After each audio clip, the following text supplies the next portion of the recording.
Hello and welcome to another episode of Zero BS Estate Agency. Today I am interviewing Jerry Lyons. And Jerry is the founder of Estate Agent Content, which is ranked as the UK's #1 content marketing provider according to Google reviews. His company has worked with hundreds of estate agents since 2012 and donated more than £38,000 to charity and community causes.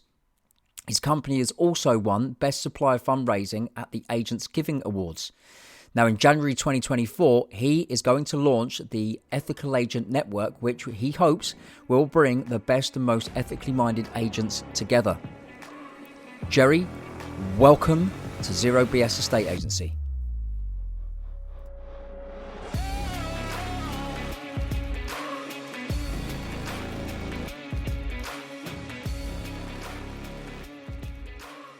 So, Jerry, what is the one thing that truly maximizes the value of someone's home when they go to sell their property? So what I'd say, John, and I thought about this question as well, because I knew you were going to ask it, is I genuinely think, mate, that it's the estate agent representing you. And I'll explain why. So in our role, I've been working with estate agents as a sort of partner with them on marketing and content and stuff like that since probably 2012. And during that time, I've seen literally the good, the bad, and the ugly of estate agency. And I think the good ones, when I think of the good ones, or let's say the exceptional ones, they're always, the first thing in their mind is, how do I get the best possible price for my seller? That's always their #1 goal. And I've sat in offices before with not so good ones. They've answered the phone. Oh, it's Mr. Smith. He's making an offer on Acacia Avenue. Okay, so you're going to offer 300 grand, puts the phone down, picks the phone up to his seller, his client, and goes, I'd advise you to take that.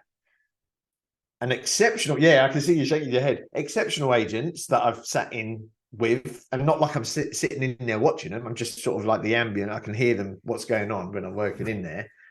They're going, all right, and they're taking the same call from Mr. Smith, Acacia Avenue, but they're going 300. I'm pretty sure my client's not going to accept that. I'd think again and then call us back. 10 minutes later, and this is an actual story. 10 minutes later, the guy rings back and says, okay, I'll go to 310. I think the asking price might have been 290 or something like that, right? So 300. So already this exceptional agent has made 10 grand over that of the average bog standard, couldn't be really bothered agent. And I saw this guy then ring his seller and say, my advice would be not to take this. Bear in mind, he's not going to get paid, the agent, until he sells the property. So he's basically saying, don't take this. I think we can get more. And it turned out a couple of days later, they did come back with another offer. I think it was something like £30,000 extra the agent had negotiated on his client's behalf. So that's why I say to that question you asked, John, I think it all comes down to the agent. I'm a big football fan, right? And I know we've got some sort of like friends in the industry, the football industry, and the best football agents they can almost be nightmares to deal with for the clubs. Not all the time, but they always act in their client's best interest. It's the same with estate agents. It's exactly the same with estate agents. They'll put their commission to the side as long as it means getting more of a price, more of a return for their sellers. In my experience, anyway. Yeah, do you know what? And I absolutely love hearing stories like that, because there are phenomenal agents, but there's more agents that are trying to get deals done than being phenomenal. Yeah. And it's like, well, that question, who is the actual agent working for? Are they working for the buyer or are they working for the seller? So yes, have a massive duty of care to the buyer, of course, 100%. But that's only providing the buyer is playing the game after the offer's been accepted. Up until the moment that the offer hasn't been accepted, they're not working for the buyer. And I agree with you. I've seen that before, where it's like, it's a strong offer. They're in a strong position, but they know nothing about the buyer. All they know is they got a mortgage in principle and a 10% deposit. That is it. Yeah. They don't know what that buyer's seen before, what the competition is, whether that buyer's actually actively looking at something else, and they can just fall out of bed. They're not protecting their seller at all. So, I absolutely agree with you. And by the way, when that guy you were talking about who said, look, 300 is not going to be accepted, um, that's not coming from a position of being a dickhead. It's coming from exactly what you said, which is that agent's about to cost them a commission. They're about to cost Mhm. themselves a commission. Yeah. And actually, Yeah. if they get them the extra 10 grand more, and let's say they're, for argument's sake, the fee's like, let's just say 2%, they get them the extra 10 grand more. What's 2% of 10 grand? Yeah, it's not much. Yeah. 200 I quid? thought that 200 quid? I thought of that. Yeah, something like that. And I thought of that at the time when I've seen these different examples of the good and the bad. Um, but I think the really good, exceptional, phenomenal agents, they see the big pictures. I spoke about it the other day with one of my clients, and we were saying how the really good agents have a huge attention to detail. Sorry, an acute attention to detail would probably be a better way of phrasing it, but they also see the big picture. So they'll do all the legwork, like you said. They'll check the buyers, not just, oh yeah, I've got this and I've got that, and they'll check sort of employment status. They'll check everything to pre-qualify anyone who might be making a bid on the property they're representing. But they also see the big picture. They'll know that, right, because I've got the client 20 grand extra, the seller, he or she's going to recommend me more. They're going to leave me better Google reviews. They're going to, become a fan rather than a client. So that big picture thinking, it comes down to, on a sort of a micro level, is all those actions you sort of said there, verifying the buyer's got X, Y, Z, not willing to go, right, I'll overlook the commission just at the moment, because there's a risk. You think there's always a risk that buyer doesn't come back, and because of whatever, no one sort of steps into that buyer's place. So the agent really has acted in their client's best interest, because they said, no, let's not take this offer. I think something better will come along. Totally.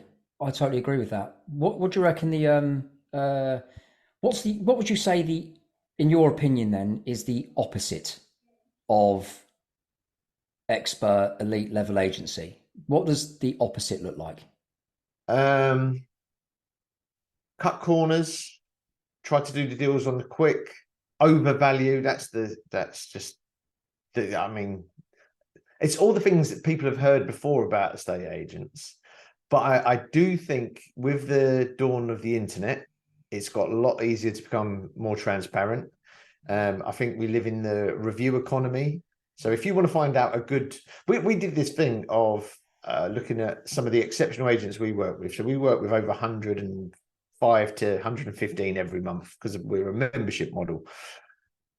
And we did the thing of the top sort of 15 and their Google reviews. Like we sort of had it in the office. We said, who would you say is the best 10 that we work with? 10 to 15. And so we've all gone X, Y, Z, boom, boom, boom. And then I said to one of the girls who work with us, do me a favor, just do us a spreadsheet on their Google reviews. They all scored amazingly. So I think Google reviews are a big indicator of how good an agent is. I wouldn't say they're an indicator of how bad an agent is if it goes the other way too much, because some agents, they're good, but they're not switched on with things like Google reviews. They're the ones that they can be sort of like middle of the road type agents, but the best, they'll always have really good Google reviews. That's how you know, in my opinion, anyway. I mean, it's quite controversial, because with the awards for estate agents, give me reviews any day of the week. Give me reviews. Has anyone ever said, I'm going to go with that agent because they've got the most awards in town? No one's ever said that. I don't think they have. But I can imagine people going, because we've done it ourselves with certain products, not with estate agents, because we've been in this house for years, where we've made decisions based on Google reviews. So the Wow. good ones have it, the bad ones don't. And bad agents, I think another thing that's going to kill average agents is AI. Mm-hmm. That's going to kill anything average, even in my game, which is content and marketing services. Anything that's average, we'll get a robot to do that. Do you know what I mean? Yeah. If you're looking for a service where you just want to connect buyer, seller, here's an offer, take that offer.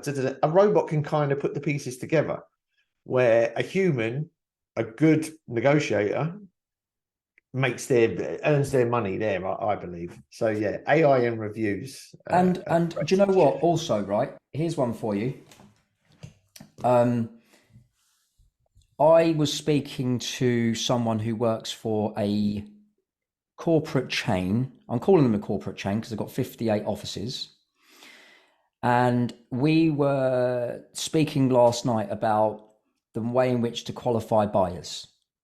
And so when I first got into this industry, I was the world's worst estate agent. Literally, I got more complaints than offers, like literally. But At the least you're reason honest. why, for those of you that have heard this story, forgive me, but I'm going to tell it again because I don't think Jerry has. So when I left the army, the parachute regiment, it was very much like, or when I was in the military, if you needed something, you got given something. If you needed something and somebody didn't have what you needed, they would go and get it for you. Equally, if you were on exercise or you're in theatre of war and you didn't know how many rounds you got left, you're going to get punched straight in the face for not knowing how many rounds you got left. So it's all very much like process driven, paint by numbers. So when I got into a estate agency, I was hoping for the same thing. So what questions do you ask a buyer? What do you do? So I was showing buyers all the wrong properties because I didn't know how to truly qualify them. Anyway, I'm on the call last night with this agent, this negotiator, and he said he's got to go through a script.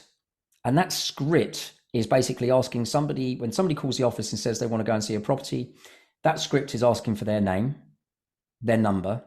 Yeah. And what he says is, so before we can talk about the property, I need to register your details.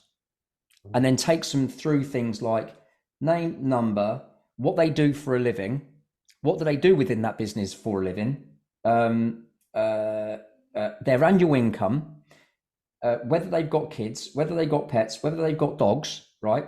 Whether they are smokers, whether they, and all of these things, Jerry.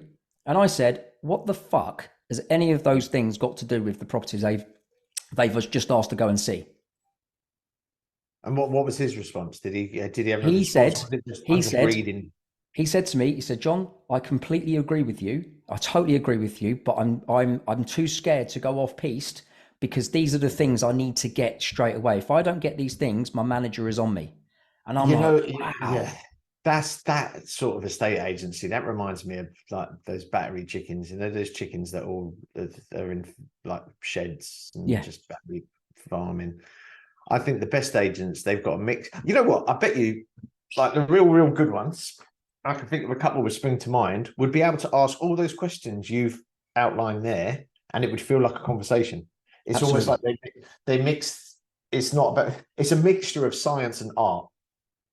When they do it properly, because you're getting all the technical points, bang, bang, bang, and you're hitting your marks, but you're doing it in such a way that it flows and they have charm and they have a bit of charisma. And they wouldn't like when you were asking those questions, you were just rolling off what that guy was telling you. I was feeling uncomfortable, and I'm not being asked the questions, but I'm thinking, Jesus Christ, I only want to have a look at 3-bed semi in bloody in a certain.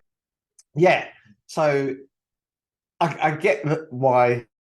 And my point was about the corporates. I've never met a good corporate who beats a good independent. And I'll explain why I think that is. I was speaking to a client and he said he's independent. I only work with independents. Corporate's not me. It's just not in. Our company's not a process-driven targets, blah, blah, blah. I wouldn't say we make it up as we go along, but we're instinctive. We ain't doing too bad.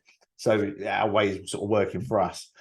But the independent guy, he was telling me, he said, the difference between what he sees with the corporates and him, he said, if I lose an instruction, if I don't feel I've done a really good job, he said, it hurts me. It physically hurts him, he said. And I can relate to that. Whenever we've had a sort of issue and we haven't done as good as we could for a client, it doesn't happen often, but when it's happened, I'm like, oh, that hurts, man, to hear that feedback of, oh, I weren't very happy with your services or something like that. It hurts. And he said, and I think it's true, and won't be true across the board. I'm not saying it's every corporate, but a lot will be, don't really care. Do you know what I mean? I'm not treated that well by my corporation.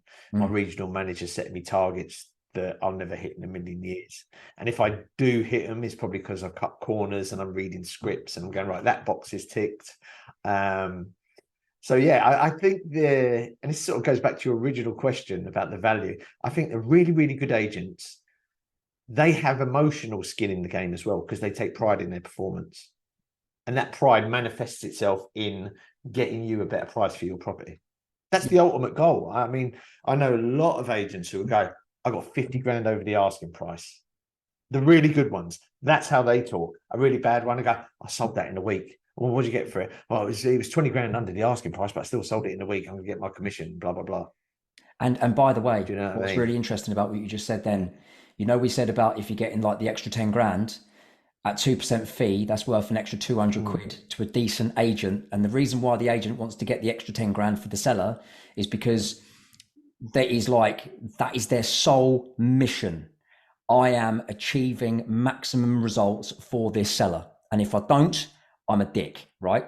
Yeah. But the agent that may be charging 2% to sign somebody up to a 50 billion week contract, if they then force that same seller to take 10 grand less, that's only 200 quid off their commission as well. So it's easy, isn't it? Yeah. It's interesting you said that. Yeah. And it's interesting what you've touched on there about the contracts, because again, the best ones I work with, some do no contract, some do a week's contract, almost like a cooling off period. Others, again, no contract, but they'll get you to pay towards the marketing fee, which I think is fair. Yeah. I think that's fair. If you say to someone, well, if you're serious about selling your house, I'm serious about selling it for you. I'll show you how serious I am about selling it for you. We're not going to do a contract. If you're not happy, you walk away. But I want to see your seriousness in return. So I want a down payment of 250. I think one of them does 250, 500. Maybe even Nick Cheshire might charge a marketing fee. I might get that. I might got that wrong. Yeah. But I know agents like him, they'll do no contracts, or really like what's this 36-week contract I saw the other day being touted by someone. That's not a contract, that's a prison sentence. Yeah. That's like a midterm prison sentence. 36 weeks, ridiculous. If you have to tie people into that, that's ridiculous. You're not good at your job, whatever you do. You have no confidence in your own ability. No, I completely agree with you. Yeah, exactly. Well, I mean, yeah. Sorry, go on. I mean, now to go back to our business, no worries, mate. We don't do contracts. We do 30-day notice period. That's it. So if you want to leave, you leave. Because why would you tie someone into a contract if in month one you haven't delivered for them, and you've tied them in for a 12, like let's say estate agent, like a 3-month contract, 12 weeks. I even think that's excessive. Yeah. Do you know what I mean? Why would you tie them in? Because it's only, it just makes no sense to me. So one of my rules, which is what I promote, which is in my book, Highest Net Profit Formula, out on Amazon, Jerry, is in there. Is one of my one of my rules is basically every agent literally should be considered a rented asset. And like any rented asset, if it's not performing, you should be able to hand it back without penalty. Because the agent should be an asset. The agent should be an asset to the seller. The agent should be, like you said, what achieves maximum money is actually the representation by the agent. How good are they? And are they prepared to stand by what they've just said? Yeah. And that's, honestly, I believe that the more agents, the independents and the self-employed business models, the more those agents promote and push 0-week contracts, the better this industry will become. Because if you've got the guts to give a 0-week contract, I was even thinking, if a seller said to me, but John, the other agent said another 75 grand more than what you're saying. And I'm saying, okay, look, here's the real money. And this is a 0-week contract. Or I'll tell you what, I'll sign you up for a 36-week contract to that ridiculous price. And then I won't do anything for 35 weeks. I mean, I do think, and it's a bit like politics, I think you get the leaders you deserve. And I think sometimes people get the agents they deserve. Because if you've got 3 agents, let's say you go for the traditional, let's get 3 agents to come in and give us a valuation. If 2 of them are in the ballpark and one of them is 50 grand above, or in London, it can be up to, God knows, you would know better than me, but I've heard 100 grand over the odds and 120 grand over, ridiculous. But if you suddenly go, right, he said 500, she said 5 10, he said 600. And you go with a 600 guy, kind of get what you deserve, because you ain't going to get the 600 grand. That's for sure, especially in a market like this. So yeah, I think, but again, it's down to agents, and they can do this through content, and they can do obviously from things like your TikTok channel and just constantly communicating. You're down to, you've got to educate people. You've got to educate them about the dangers of overvaluations, you know, and even undervaluations. I heard that it's not so much now, but I remember somebody telling me about an undervaluation. So they get a really quick turnaround because they had to hit a monthly target, which I thought was scandalous, you know, because ultimately, if you earn somebody 30 grand over the odds, over the asking price, that's big money, you know, that's money to, God, you can do a lot with 30 grand, 50 grand. I've heard it up to like 60, 70 grand, not in this market, but before, where people were getting that much over the asking price. Well, you know, by an agent being good. Exactly. So, and here's the thing, right? I asked that guy, that negotiator last night, when do you think you would put in an offer forward for a house? Do you think you're putting an offer forward after you've qualified a buyer? Or do you think you're putting an offer forward after they've seen the property? And he said, I want to say after you've done the viewing, but I know I'm going to be wrong off the back of when we were going through the content and the questions that I would ask as an agent to a buyer. I said, exactly. You put an offer forward before the person's even seen the property. And the only way you can do that with pre-feedback is fully understanding to within an inch of its life, without it sounding like an interrogation, what that buyer is trying to achieve. Because today's buyer is tomorrow's seller. And you are having to paint a picture. And the only way to paint a picture of someone being credible is if you fully understand their position. Because an agent representing a seller is all about the seller. It's all about the buyer. The agent should be a good referee that understands exactly what they're doing, but doesn't get seen. You know, the type of referee, like, oh my God, what a game that was. And the referee didn't make it about himself. He made it all about the other people. And they're the differences. When you're talking about elite level agent and good agent, or elite level agent and someone who's poor, this guy, I love him to bits, but he knew none of what I'm doing. This corporate agency taught him nothing about consumer psychology, human psychology. He knew nothing about anything at all. He never knew, like, simple things. Chris Voss, who Perry Power referenced in the second episode of this podcast. Chris Voss' book, Never Split the Difference. And he talks about concentrating on the last three things someone said in one sentence to really get out of them what they're really thinking. Little details like that mean that's why those elite agents you're talking about are getting 10, 20, 30 grand more. That's why they're doing it. I had one seller who said to me, John, I'm not going to give you this property because you've clearly overvalued it.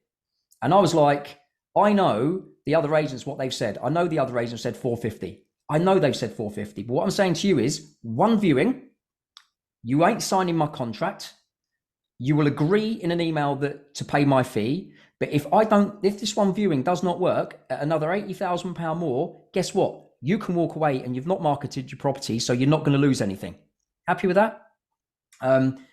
Anyway, because I knew the buyer and I knew what the buyer wanted, I knew what the market was doing. The buyer was like, oh my fucking good God, John, thank you so much. This is amazing. Absolutely. I'll pay the bloody 530 for it. Yeah. And the owner thought I was some sort of God. And I was like, no, I'm not a God. It's just that I am relentless in trying to find out the $1 million sentence within a book. Or I'm relentless about copywriting, so which is all about what someone else is thinking, what their perception and perspective is, not what mine is. Yeah. And just trying to perfect it to a point where I'm like, right, I now know a buyer's going to buy a property even before they've walked inside it. And if they don't buy that one, they're going to buy the second one I show them. Do you know what I mean? And that is the sort of, I believe, what you're talking about and what you're referring to in terms of the difference between an agent who is signing you up to a contract versus an agent that's actually thinking, how the fuck do I deliver more value than what I've just said? How can I, what can I do? Do you know what I mean? Yeah. And I think as well, the best agents as well communicate the best. I heard a good line. You may have heard it, but somebody said to me that estate agency is a contact sport. You've got to stay in contact with your clients, your prospects. Just keep. And another one of my actually, he's not a client, but he's a friend of mine. He's got a mortgage broker business, and he's got a sign up in his office for his team that says, if they've called for an update, you're already too late. So he says, we have to be giving the updates. They don't ask us for updates. We're on the ball. He said, we have to be on the front foot. And he's got the sign. The sign's massive. It's like dominates his office. He's got about 8 or 10 desks in there. And it's there along those lines. I think I'm quoting it verbatim. If they've called for an update, you're already too late. Mate, do you know what? So, yeah. And the best agents, in my opinion, they communicate like that. So you've been dropping some proper wicked quotes, right? Leaders you deserve. I'm thinking that is either the title for this podcast, Jerry Lyons, Leaders You Deserve, or you get the leaders you deserve, or if they're calling for an update, you're already too late. That also could be the title. Honestly, Jerry, thank you, mate, so much for coming on this podcast. You've been wicked, and I love the insights. Mate, honestly, fantastic. Thank you so much.